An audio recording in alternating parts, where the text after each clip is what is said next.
inspiring.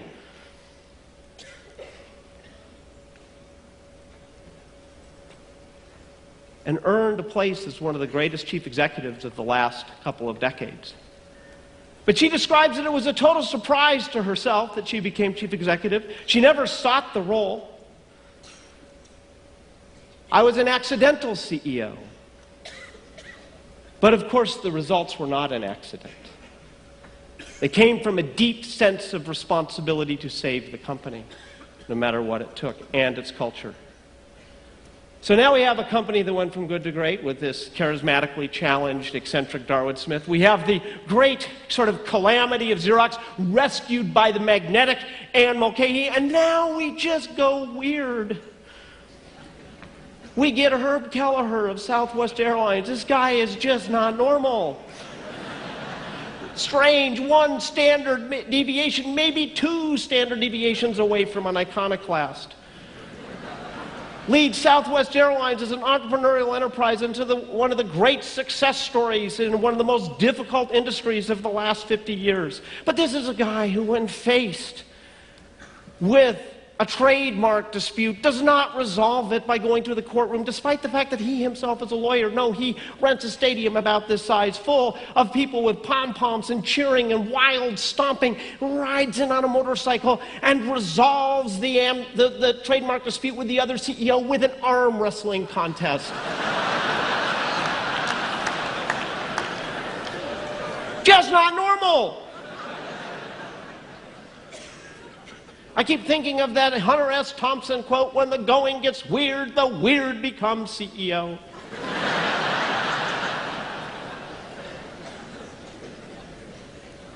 Yet I believe that Herb Kelleher would have died for Southwest and its people. What do these three very different leaders share in common? It is not about them. And they never, ever give up.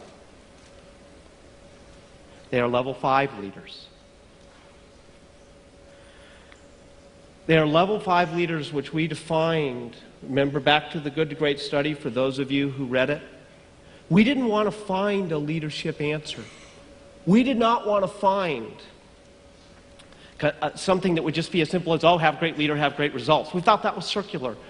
And I always challenge the research team, let's be more rigorous. Let's find something other than leadership, because clearly that's just a sloppy answer. And one day the team all joined hands and said, today, Jim, we decided to tell you that you are wrong, the leaders matter. And I said, but how do you explain the comparison companies? They also had leaders, but they didn't become great. Leadership doesn't matter, they both have leaders. Let's go back to work and do something useful. Their hands tightened. Jim, what you fail to see is that the good to great leaders were different. They were cut from a different cloth than the comparison leaders. And the answer was not leadership versus not, but level 5 leaders versus level 4 leaders.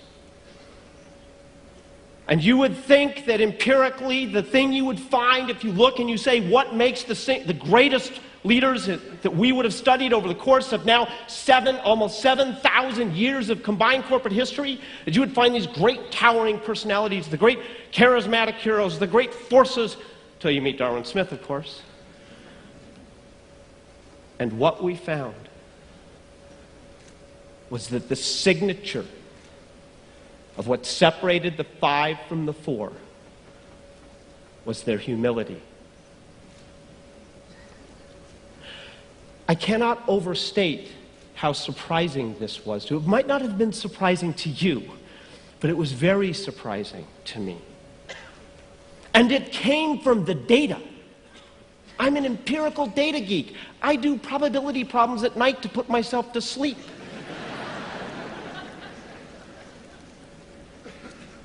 And what we find through the evidence and the research and the data was that the greatest leaders in our studies, their signature was their humility. And that humility is of a very special type. It's not soft. It's an absolute, burning, passionate ambition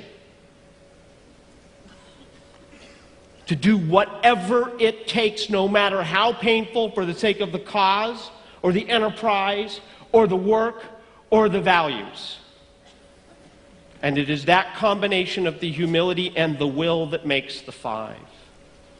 And without the five, we are dangerously exposed to hubris. Stage 2. Undisciplined pursuit of more.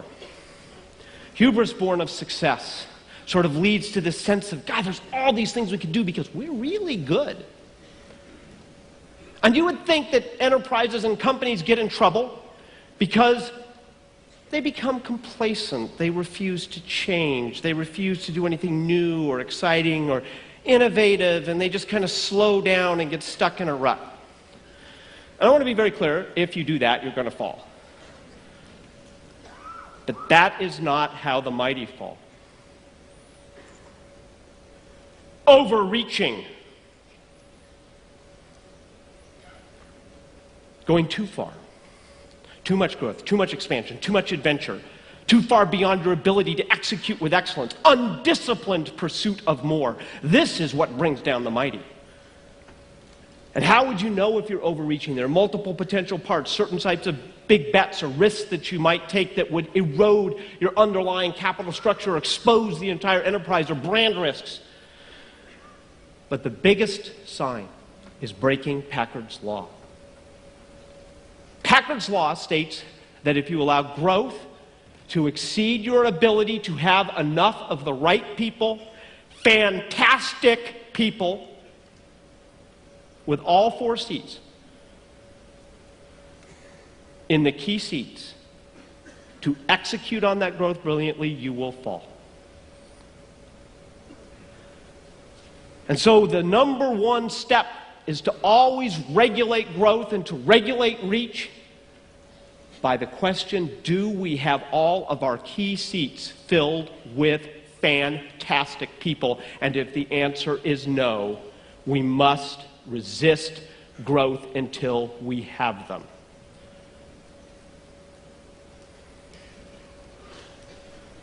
Remember the good to great lesson. The good to great leaders did not first set a vision and then motivate people to go there.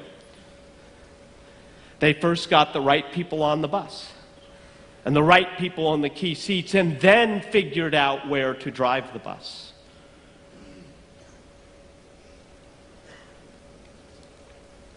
Stage 3, denial of risk and peril. Hubris born of success leads to undisciplined pursuit of more. And you're off on these great adventures, but there start to be sort of warning signs. There start to be sort of elements and information that tells you that all is not well in the world, that maybe there are things we ought to pay attention to. We're losing members, or some of our numbers are going down, or we're getting feedback that we don't particularly like. But the critical thing is that we deny it. And it is when a culture of denial takes hold that we are fully in stage 3 of denial of risk and peril. And what is so dangerous about it is it is coming out of stage 1, hubris, stage 2, undisciplined pursuit of more, and from the outside, you really look great, which makes it easy and plausible to deny. And so, in your handbooks, we've reproduced for you from How the Mighty Fall a little table, which is teams on the way up versus teams on the way down. I encourage you to work with your team and ask, which side are we on? Do we look more like a team on the way up, or do we look more like a team on the way down? Because if you're a team on the way up, you will stave off the culture of denial. If you're a team on the way down, you will see elements of that culture of denial.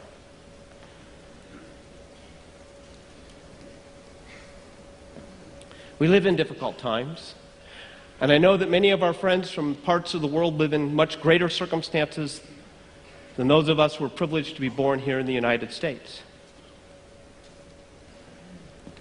And there is a lesson that came from our work that I believe is always important to keep in mind about how we move forward in a world full of great difficulty.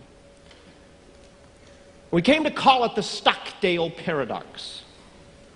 It was taught to me by Admiral Jim Stockdale, who we named it after, who was the highest-ranking military officer in the Hanoi Hilton. He was shot down in 1967. He was there till 1974. He was tortured over 20 times. And I had the great privilege to get to know Admiral Stockdale before he died, spent a little bit of time with him. And in preparation for that, I read his book, In Love and War, which he wrote with his wife, about his years in the camp. And I got depressed reading it, because they could pull him out of his cell at any time and torture him. He had no idea whether he would ever get out, and he had the burden of command. He did not know if he would ever see his wife and his children again. And then all of a sudden I realized, I'm getting depressed reading about it, and I know the end of the story. I know he gets out. I know he reunites with his family. I know that we're going to have lunch on the beautiful Stanford campus on Monday. Admiral Stockdale, I asked him, how did you not get utterly crushed in your spirit? How did you not get depressed being there, not knowing the end of the story? You have to understand, I never got depressed, Jim, because I never, ever wavered in my faith. Not only that I would get out, but I am here as the defining event of my life. And in retrospect, I knew I would not trade it.